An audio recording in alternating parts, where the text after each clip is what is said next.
Hello, everyone. I'm Ananda, the Galactic Mystic, and this is Navigational Astrology.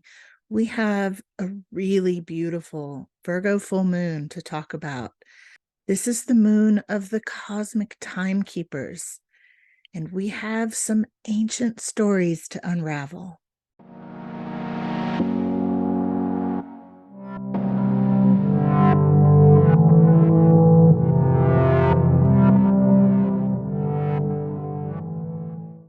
Well, my friends, we have been having some incredible astrology lately, and I wonder how it has been for you. I'm seeing both in my own life, in my clients' lives, in my students' lives, big things are happening. There's a touch of destiny to this time right now, and huge, not only cosmic shifts, but these tremendous shifts in our world and in our individual lives. This is a big deal.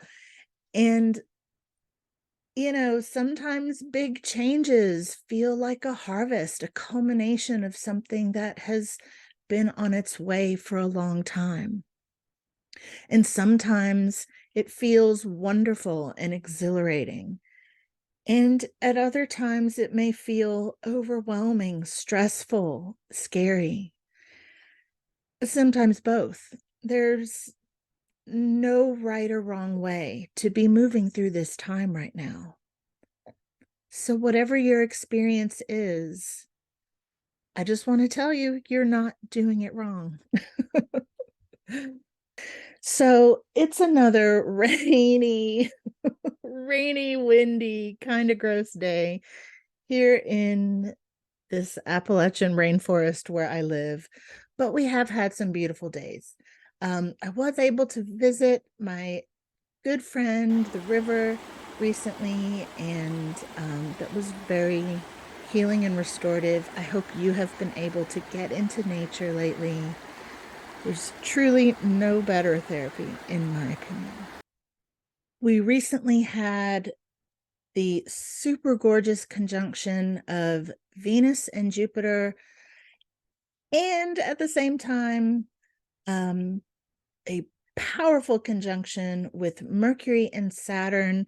This is not only a type of blessing, but it's a foundational moment where whatever we are choosing, whatever is coming into our lives at this time, is pivotal in what we are building, this legacy, individual legacy. What is it that you are bringing, your unique spice, your unique flavor in this life? This astrology now is a part of this story for each one of us. What are you creating? What goals are you setting? It's a really, really good time to make a plan if you don't have one. The reason I called this the moon of the cosmic timekeepers, I will get into more of this later, but this is a new era kind of situation. And I mean, not only do we have Pluto moving into Aquarius later this month, just a few less than an hour after this Virgo full moon, Saturn will be entering Pisces. So these are monumental shifts. So let's just look at the chart and see what we've got going on here. Here is our full moon chart.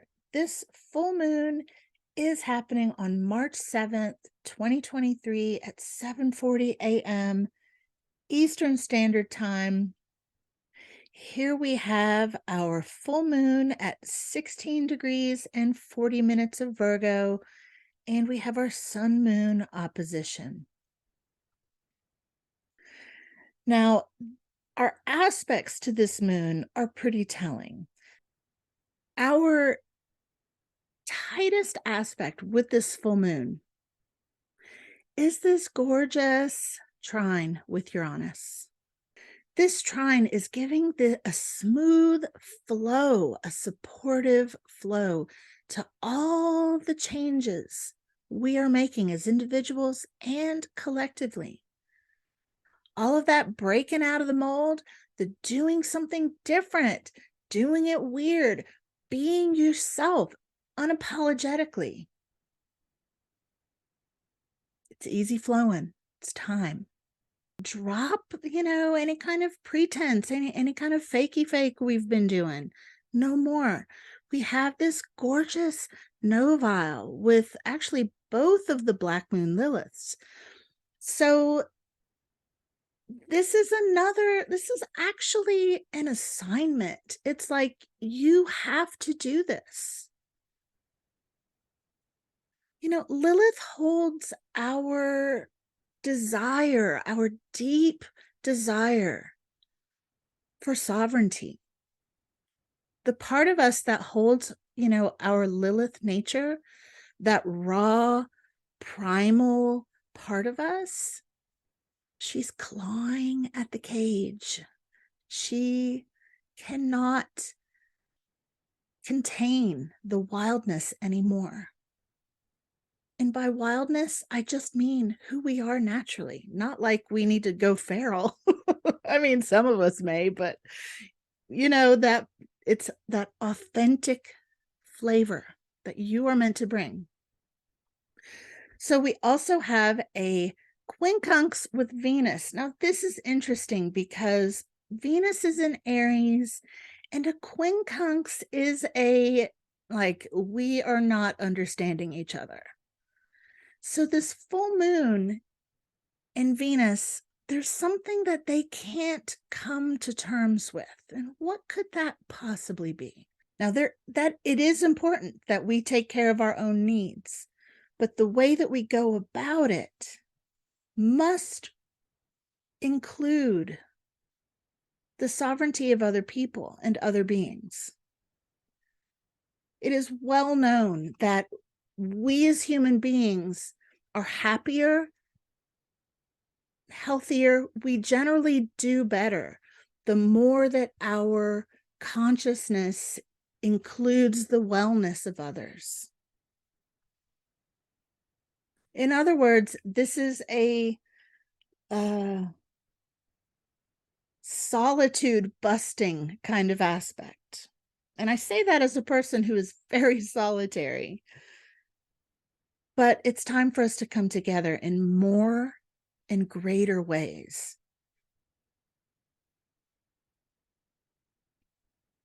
We have a triseptile with Jupiter. This is genius energy. This is brilliance on the prowl.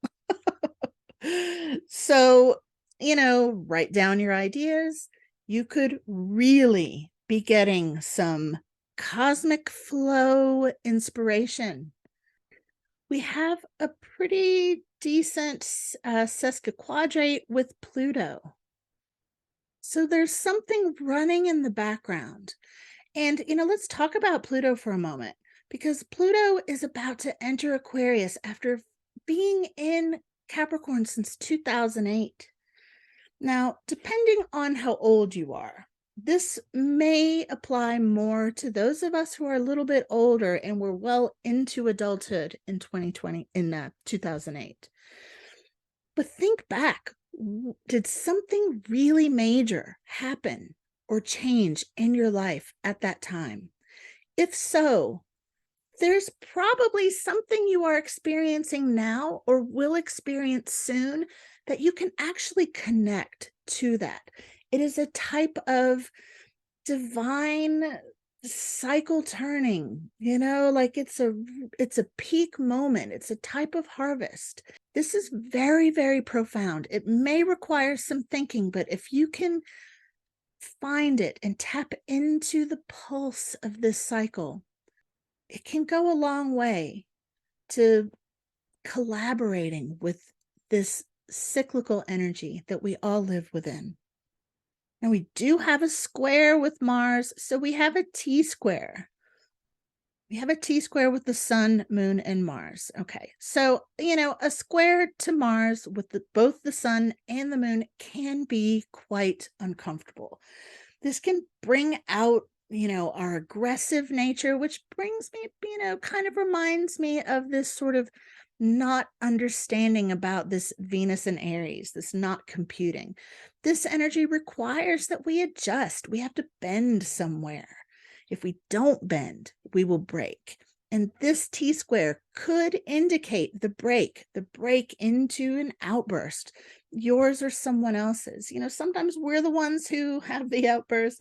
Sometimes we are witnessing the outburst. Sometimes the outburst is directed at us. All of those are possible. With a T square, it's always asking us to balance with the missing leg. So we have this here, the missing leg is over here, 21 degrees of Sagittarius. So Mars in Sagittarius is motivated. This is an energizing energy to the part of us that wants to expand, learn, grow, and take in other perspectives. So that's the advice here. If there is a bend that isn't happening and instead it's a break and there's a little bit of a Marsy kind of situation, Mars is out of bounds. He's been out of bounds for a while. So we're all kind of a little bit extra Marsy right now, which is affecting everyone's nervous system, not to mention the incredible amount of solar activity, CMEs, and geomagnetic weather hitting the Earth's atmosphere. All of this affects our nervous system, makes us edgy, where we're not sleeping well, where we feel anxious and maybe don't know why, headaches and vertigo and all of that. So if that starts to close in, the medicine is Sagittarius energy, to zoom out, to take in less details, to take in more sunsets, more long views. That sounds nice, doesn't it?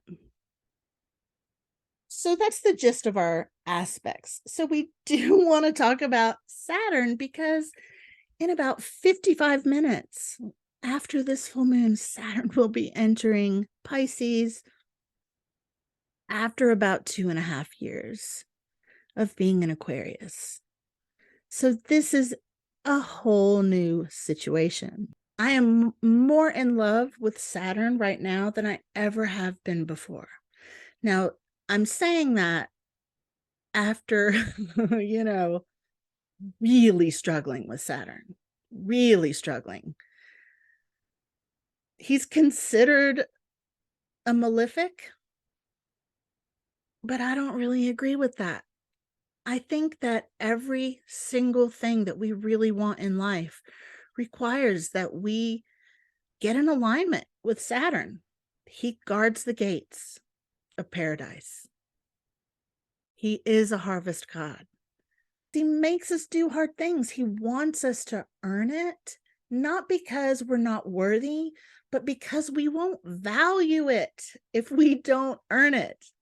That's just part of human nature. If things are just given to us, it doesn't mean that much. But if we earn it through our own efforts, through our own blood, sweat, and tears, that's a different thing. So Saturn wants us to earn it so we can really appreciate it and be satisfied at a level we may not really understand how deep our experience of satisfaction can be. So in Pisces, Saturn will require that we get disciplined about our spirituality. Spirituality is different for each person. But whatever it is for you, it's time to get serious about it and make sure that you are weaving it into your life every day. Saturn does not like us to dabble. He wants us to commit. So commit to a spiritual practice that is meaningful to you. That doesn't mean you can't change it or alter it, It just means that you be consistent with something that is meaningful to you. This is also going to require that we get really serious about caring about one another. And that is very, very much in alignment with Pluto's movement into Aquarius, transforming how we view caring about one another, how we view our collective future together, and what we're going to do to get there. It's a lot. We're being asked to do a lot, but we're ready. Something that's really, really special about this full moon is that the moon is in the constellation Ursa Major, and the sun is in the constellation of Cygnus. And these two constellations together, almost like an axis, not almost, like an axis, are ancient cosmic timekeepers. So the moon, the full moon, is conjunct two stars in the Ursa Major constellation, the Great Bear. The first one is a faint star called Alcor. The second is Mizar, who is the second star in the tail of the bear, or the handle of the dipper. These two stars together have sometimes been viewed as like a horse and a rider, but more often they've been seen as a married couple or a couple in love. And they represent a symbol of fidelity, of connection. Again, we have another sort of reference to being with others. Ursa Major is one of the brightest and most recognizable constellations in the night sky, and has fascinated humans since we have been here. I mean, and it helps that, Ursa Major sort of rotates around the pole star, so is almost always visible. This constellation doesn't really move across the sky through the ecliptic like the planets do, say, for instance. It stays relatively in the same area, rotating around Polaris. So mythologically, a lot of people connect the Big Dipper with the Great Bear in the Greek myth about Callisto. Callisto was a nymph who was transformed into a bear by Artemis. The connection of the Big Dipper, of Ursa Major being a bear, is much, much, much older than this. And even that the bear is in some way a force that moves the cosmos. There's a charm from the Greek magical papyri, which is a collection of papyri from Greco-Roman Egypt. And this talks about the bear not just, moving the sky, but literally turning the earth on its axis. And it goes like this: Bear, bear, you who rule the heavens, the stars, and the whole world, you who make the axis turn and control the whole cosmic system by force and compulsion. I highly recommend this book called Artio and Arteos. I think I'm not saying that right. A Journey Toward the Celtic Bear Gods by Andrew Anderson. This is a little book, but it's really wonderful. The goddess Artio, the great mother bear. He suggests that the bear mother, the earth bear goddess, known by many names throughout the world for ancient people, is one of, if not the original beings that humans worshipped. There was a time that bears were considered to be brothers or kin to humans in some way. And spiritually, bears are connected with shamanism, with dream time, not only with sovereignty, power, wealth, and abundance, but a deep spirituality and a connection to the three worlds. Trees occupy all three of those worlds, with their roots being in the underworld, their trunks being here on the earth plane, and their branches reaching into the sky world. There's a statue of Artio, the bear goddess, with a tree. And it's known that this goddess that you see, this woman in this sculpture, was added later.